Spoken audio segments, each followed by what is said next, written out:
is in their hand fighting is very important. You can have great technique, but if you can't create those scoring opportunities, if you can't get to the inside position that you need to get to fire off that attack, yeah, it's not going to be much for you. So that's one thing we really focus on at the college level, especially every practice. We start with hand fighting stuff. I think it's very important. To start with, great position though. Position wins matches, and more than anything, bad position loses matches. If you're going to get exposed, it's going to be from being in bad position. So we want to focus on having great position, how we're going to hold that integrity of that great position, and move into the scoring opportunities. First thing we always talk about when we get going and when I do camps and work on three initial contacts, three first contact points. Again, great stance, shoulders, knees, toes, make sure we're lined up, good square stance, stepping together, making sure we're not opening up too much. He's a good partner, he's in a good position. Three ways I make contact, and I have these guys always make contact to make sure they stay in good position while they get to those into their hand fight. One, as I stalk in, just winning inside. As I stalk in, just beating them inside. If I win inside, again, that's where I know most of my attacks come from. That's where I can limit a lot of his offense. So I'm going to win inside. Again, first way stalking. All I'm doing is walking in, holding great position, elbows in, and I know that I can beat him inside. And it doesn't matter what hand he leads with, I'm going to be the one to initiate and dictate what happens from that point. If he comes with this inside hand, I'm still beating him inside here. Okay? Once I get forehead to forehead, people are going to make contact. People are uncomfortable with that proximity without contact. They're going to want to make contact. So again, I'm stalking in, boom, he wins inside, I always win inside. Or he makes contact, I win inside. Elbows in, short arms, win this position. So again, if you got a kid that just holds good position, able to move forward, stay in good position as he makes that first contact, that's huge. That's huge. Second, okay, so with that we got stopped. Second one we shot. Same kind of concept, but I'm going to initiate a little more, just a little pop right here. Okay, if I'm going to put my hands on somebody, I got to have a purpose. I have to have intent. I have to be deliberate. I'm trying to get him out of position while holding my position. So as I come in, again, I just get a little bit of a shoulder. If I can get him to react, that's all wrestling is, action and reaction. Trying to get him, elicit a movement from him that I can work off to find my task. Coming in, boom, just a little pop. Short arm still, elbows in, just a little pop. Like that pop, again, maybe turn his shoulder a little bit, he comes back. That's when I start putting things together. And as we progresses, we'll start working on our push and pull. But boom, boom, to here. Now again, I don't really care what hand, even if we're stalking in, if he makes contact with that other hand, as I move people, I can get him where I want to be, right and clear, start finding my corners. But I can make that first initial contact without losing my position. That's the important thing. Lastly, we got fake to touch. Now again, this is another way, maybe you're not as comfortable coming in and getting close without making contact. So I'm just going to make him react. I got to make him react. Anytime I make a fake is a lot like a push anyways. Because I'm going to make his hips go back. We're looking at his stance. He's supposed to be shoulders over knees, knees over toes. Once I make this fake, now his shoulder's out in front of him.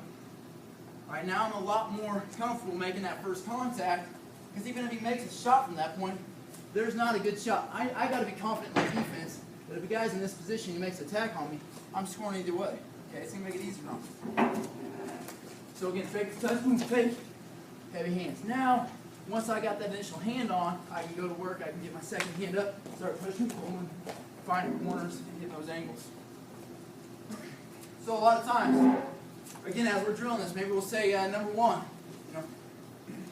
you got 20 seconds. I'm just going to focus on, boom, making good first touch, boom. Maybe I'll move off. Again, coming back to the inside, circling, boom, moving. Good first touch. Good first touch. Okay, it's the time. His turn, go. First touch. First touch. Okay, and just, really just getting used to being active with your hands, active with your feet, while holding great position. Making sure we're reaching with both hands. Okay, a thing I see a lot, especially in high school as well. In college, guys get to the point they just want to make contact, they want to get their hands on. It's fine to be aggressive, but if I lose the integrity of my position to make contact, it's not worth it. If I come in here, boom, I reach both hands, and it's a good wrestler, I'm getting chopped, I'm getting posted. A lot of bad things are going to happen. So I got to make sure I'm holding position as I do. So once we get into this first touch stuff, Now we got to figure out how we're going to move people from that position. So again, good first touch. Boom. Went inside. Shock. Okay. Stalk in. Fake the touch. Now once I'm in here, push and pull. Push and pull. Everything I do for my offense comes from pushing and pulling. Innately, guys want to push. Okay. Naturally, it just makes sense to push. You feel like you got to push people. And that's fine. If you're pushing, no matter what, if we're pushing or pulling, we're doing it with our hips. Okay? Our hips are our truck. Everything else is just a hitch. You know, hips are doing the work. So if I'm pushing, again, I'm staying low in good position, not letting my shoulders get out front, but I'm pushing this position right here. Same thing when I'm pulling with my hips. Because that level change, that's what pulls. That's when I'm strong. Again, elbows in. Elbows in everything we talk about with wrestling. Elbows got to stay tight. Same thing goes for all this stuff. My arms are going to be able to do the work. Okay? A good way to teach kids how to pull, there's a few different positions we talk about. One, we'll start with just a cross wrist. Okay, or maybe during drills, we'll do wrist and just teach them how to pull by staying on their toes, staying off their heels, but changing the levels with their hips. In more of a match scenario in their space, this cross wrist. Just teaching from this position sometimes, again, can control this guy, maybe get him comfortable moving in some different directions, getting lateral with it. But this cross wrist is a great way to learn how to pull. Alright, I can just pull here. Get the second hand on, push, pull. But this cross wrist is a great way to learn. Maybe not, maybe we don't have a lot of offense from here because we're learning it. We can learn some stuff from here. Again, we go to the wrist on it, and things to build it up, how you go. But again, mostly just to learn how to push and pull with it. Another great way for us to learn on this push and pull thing is just steering wheel. Something I did a lot in high school that really helped me at least understand kind of what I needed to do in some of these positions. Again, no matter what, just scaffold. Great position, good first touch. But now, same type of thing, 20 seconds, 30 seconds, taking turns of doing this steering wheel stuff. Now again, when I'm doing a steering wheel, all I'm trying to do is put his ear to his shoulder. Okay, and again, my elbows stay tight. As he pulls into my ribs.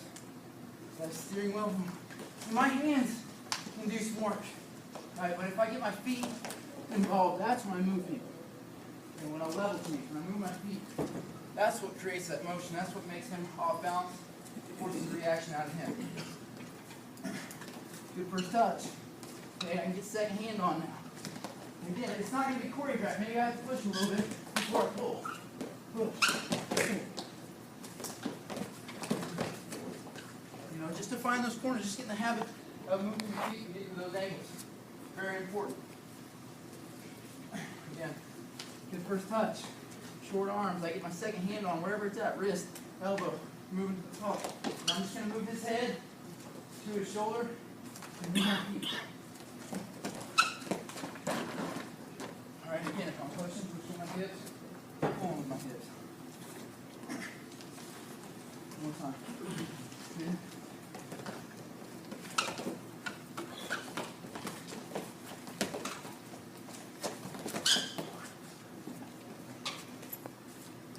So all things, like I said, I got to be able to get in these positions, be able to move in these positions in order to get to my attacks that I want to get to. So a couple things out of here. Slow down the pace so I can catch my breath.